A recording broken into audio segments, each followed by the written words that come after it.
Somewhere inside a marble office building in Zurich, a phone rang on a Wednesday night in early July, and by the time that call ended, the outcome of one of the biggest matches of the 2026 World Cup had already been quietly rewritten. Not by a referee, not by a video review, not by anything that happened on a field, by a phone call from the President of the United States to the President of FIFA. This is the story of how a single tackle in Santa Clara turned into a full-blown political scandal that shook the credibility of the world's most powerful sports organization, humiliated one of Europe's proudest football federations, and left fans on every continent asking the same uncomfortable question. Does the World Cup still play by one set of rules? Or does money and power now decide who gets to walk onto the pitch? Let's rewind to where it all started. 4 days before the storm broke, the United States men's national team was grinding out a knockout stage win over Bosnia and Herzegovina in Santa Clara, California. Folarin Balogun, the 25-year-old Monaco striker who had quietly become the breakout star of the American campaign, opened the scoring right before halftime. It was his third goal of the tournament, and the home crowd inside the stadium erupted. For a young man who had spent years bouncing between loan spells and shifting national team allegiances before finally settling on the United States, this was the moment his career had been building toward. A World Cup goal on home soil in a knockout match with millions watching. Then came the 64th minute. Balogun and Bosnian defender Tarik Muharemovic both went for a loose ball in midfield. In the tangle that followed, Balogun's studs raked down the back of Muharemovic's leg and onto his ankle. Muharemovic went down in real pain and needed lengthy treatment before he could be helped off. On first glance, in real time, it looked like nothing more than a coincidental collision between two players contesting the ball. The referee, Brazilian official Rafael Klaus, initially played on, but the video assistant referee flagged the incident for a closer look, and Klaus walked to the pitchside monitor. After studying the slow-motion replay, he showed Balogun a straight red card for serious foul play. Balogun stood frozen. He had just scored the goal of his career, and now he was being sent off the field in the same match. United States head coach Mauricio Pochettino was furious in the post-match press conference, calling the decision absurd and insisting there had never been any intent to injure. For me, never is it a red card, Pochettino told reporters. There was never any intention. It was a normal action in football. You're fighting for the ball and your feet land somewhere. That's it. Plenty of former players and commentators agreed the punishment looked harsh for what appeared to be an accidental, if unfortunate, coming together of two competitors both fully committed to winning the ball. Under FIFA's own competition regulations for this World Cup, specifically Article 10.5, a straight red card triggers an automatic one-match suspension. That suspension is not something a coach can talk his way around, and it is not something a team can typically appeal. FIFA had told reporters as much in the hours after the Bosnia match. The rule was the rule. No exceptions, no appeals. Balogun would sit out the biggest match left on the American calendar, the round of 16 showdown against Belgium in Seattle. That was supposed to be the end of the story. A tough break for a talented young forward, a routine application of a decades-old rule, nothing more. Except it wasn't the end. It was only the beginning. Word soon emerged that the moment Balogun's suspension became public, the White House started paying very close attention.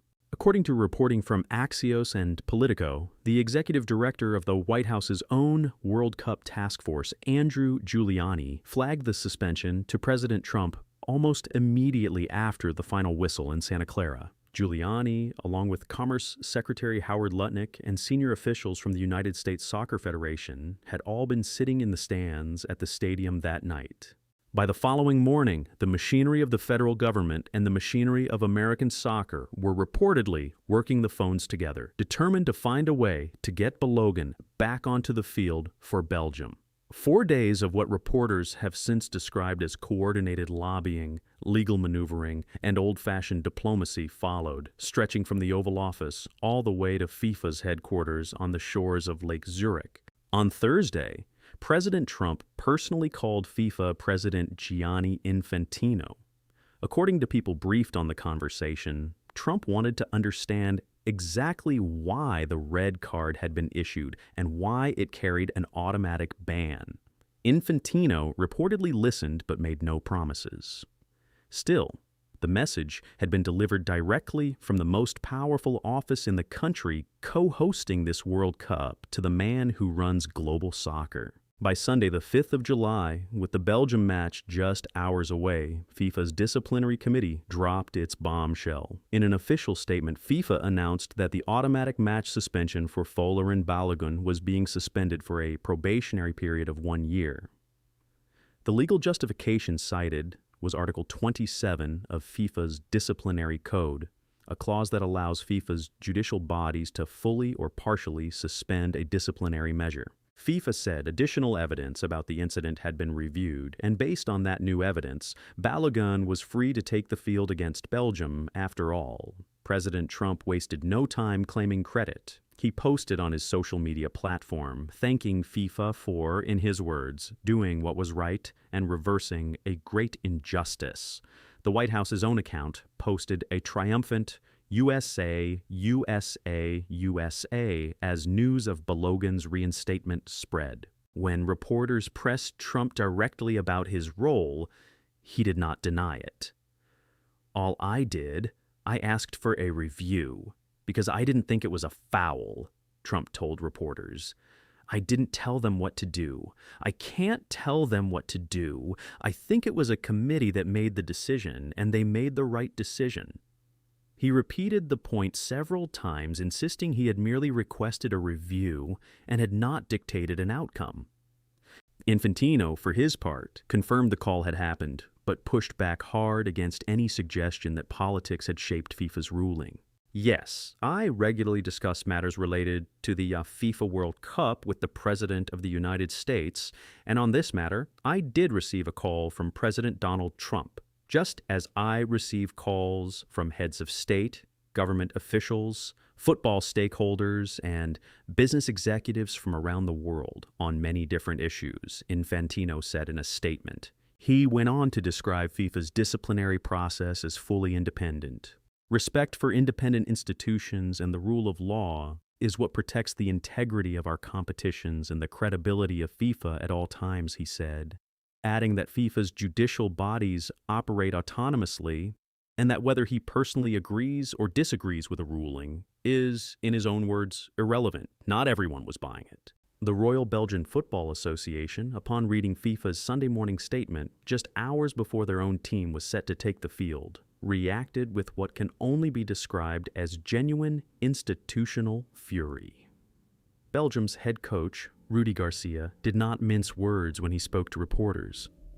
I didn't know that at the World Cup, the 5th of July was actually the 1st of April, he said, dripping with sarcasm. It was April Fool's. The Belgian Federation followed up with a formal written statement laying out a detailed legal case, citing Article 66.4 of FIFA's own disciplinary code, which states plainly that a red card automatically results in a suspension for a team's next match. Belgium pointed out that this exact rule had been reaffirmed in official World Cup circulars sent to every participating federation back in May, and repeated at coordination meetings before every single match of the tournament. In Belgium's view, FIFA hadn't just bent a rule, it had shattered the basic principle that every nation competes under identical regulations, applied identically, without exception. Belgium didn't stop at public statements. The federation formally initiated a challenge to Balogun's eligibility, and remarkably, FIFA granted Belgium the right to appeal itself a decision without any obvious precedent at a World Cup. Both the United States Soccer Federation and the Belgian Federation were ordered to submit their legal arguments to FIFA by 5 a.m. Pacific time, just hours before kickoff. FIFA reviewed the submissions and, in the end, denied Belgium's appeal. Balogun was cleared to start. Making matters worse for Belgium, FIFA never actually explained its original reasoning for lifting the suspension in the first place. The Belgian Federation said afterward it still had not received an official explanation for why Balogun was allowed to play, and it warned it was prepared to pursue further action. The reaction from European football's governing body was just as sharp.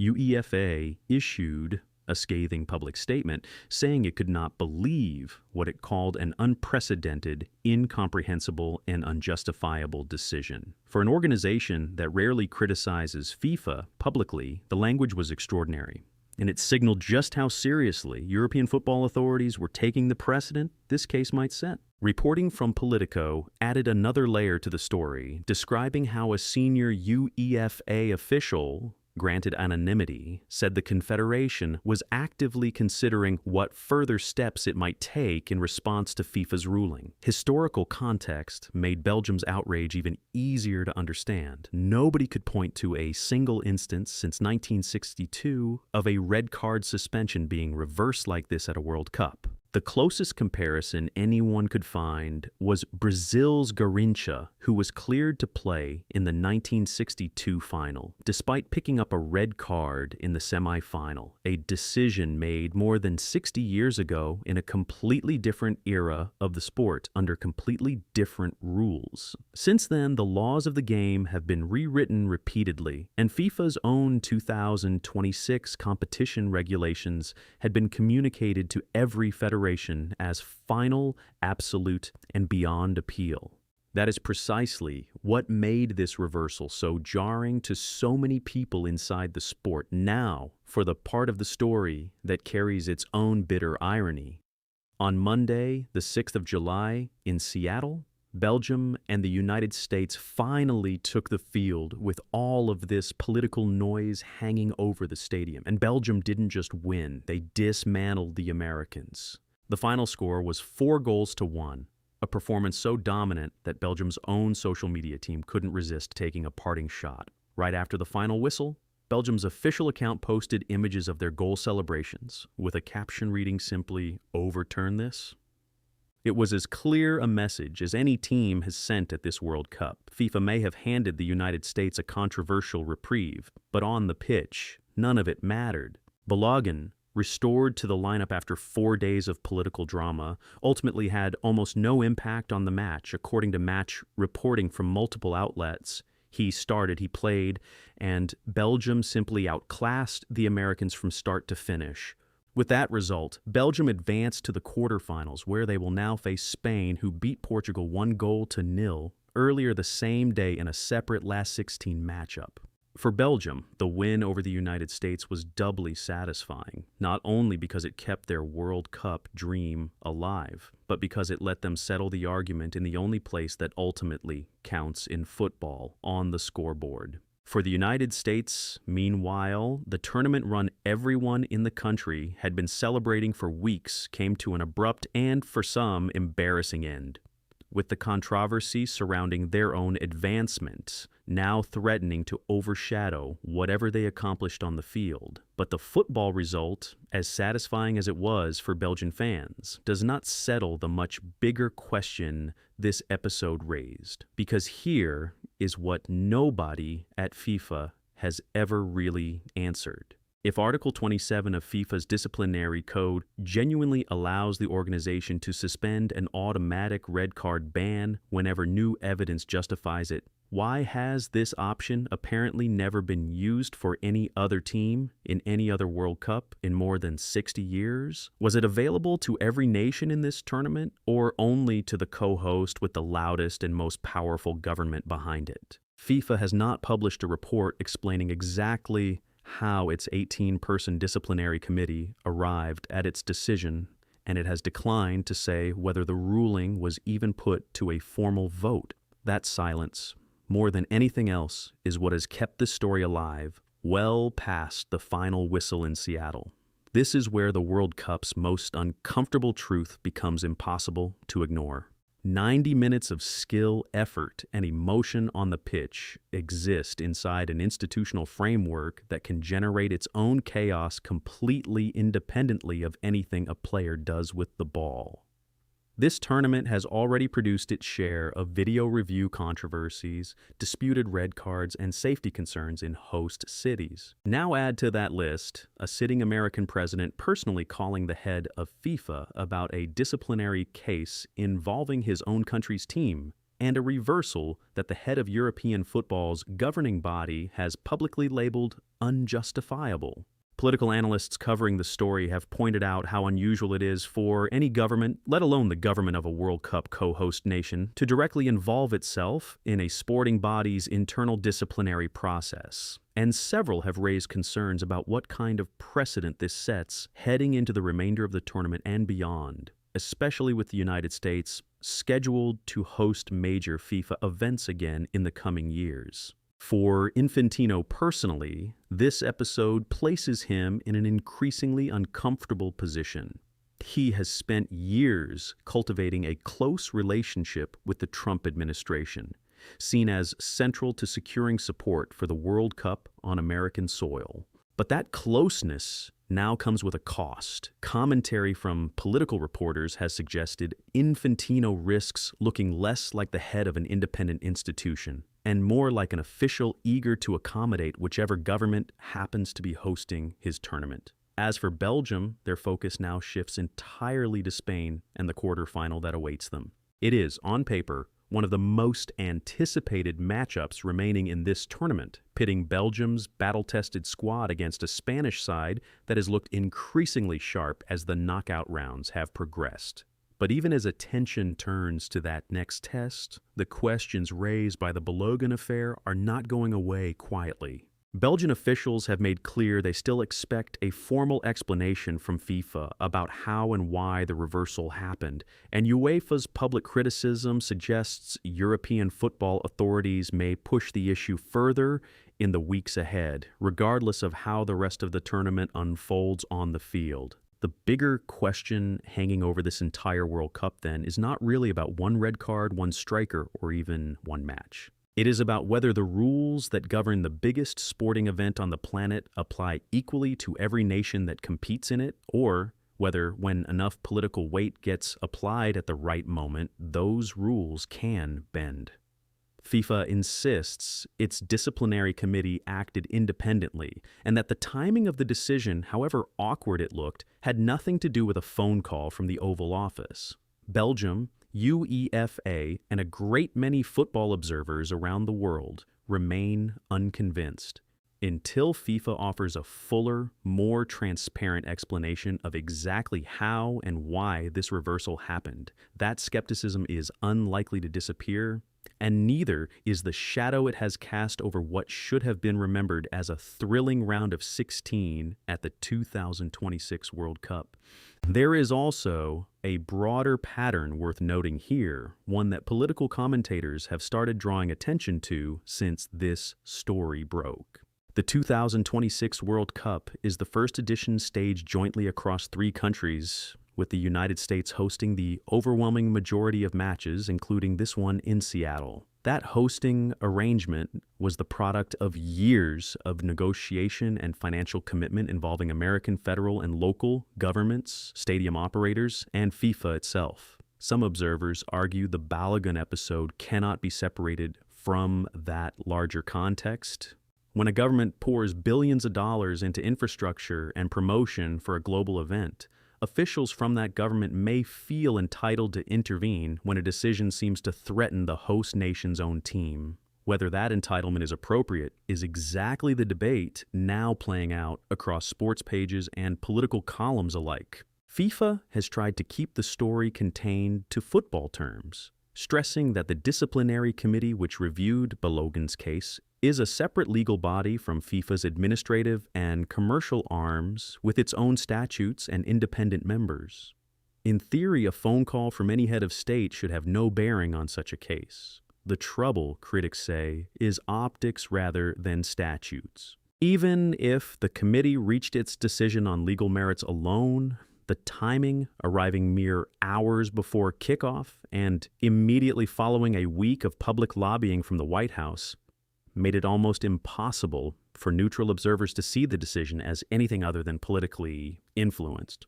Former England international and current broadcaster Gary Neville was among the most vocal critics in the immediate aftermath, arguing on air that regardless of the legal justification FIFA cited, allowing any perception of political interference into a disciplinary decision at a World Cup sets a dangerous precedent. Other commentators who covered the original Bosnia match in person pointed out that the red card itself had already divided opinion before any political angle emerged, with some calling the sending off a fair application of the rules given the visible contact and genuine injury, and others insisting it was an overly severe outcome for an accidental coming together of two players contesting a loose ball. Because reasonable football people disagreed about whether the card was correct in the first place, the abrupt about-face looked less like justice being served and more like a decision shaped by outside pressure.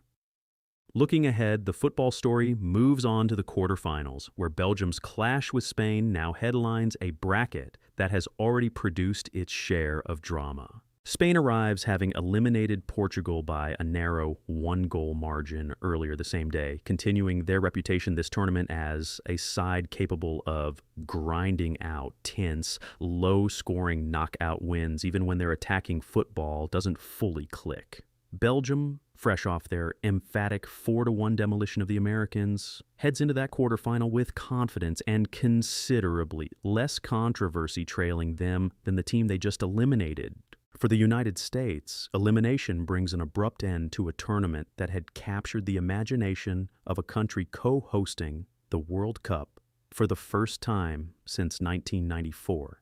Instead of celebrating a run to the quarterfinals, American soccer fans now find themselves fielding uncomfortable questions about whether their own government helped tilt the disciplinary process in their favor, only to watch the team lose anyway. None of this is likely to fade quickly. UEFA's public criticism of FIFA, unusually blunt for an organization that typically avoids direct confrontation with its global governing body, suggests European football authorities see this as more than an isolated incident. Some reporting on FIFA's internal politics indicates growing unease among European federations about how closely FIFA's leadership has aligned itself with the current American administration throughout this World Cup, and the Balogun affair has become the clearest public flashpoint for those private frustrations so far.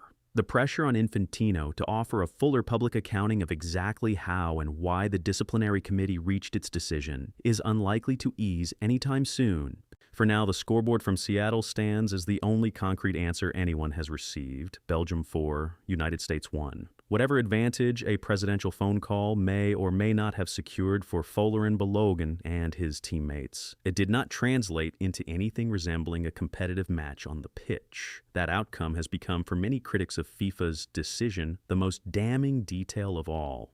If the reversal really was about correcting a genuine officiating mistake, football fans might have expected a tighter contest justifying all the drama that preceded it. Instead, they got a rout, a viral taunt from the winning team's social media account, and a controversy that will likely follow FIFA and this World Cup for a long time to come, regardless of who eventually lifts the trophy in the tournament's final weeks.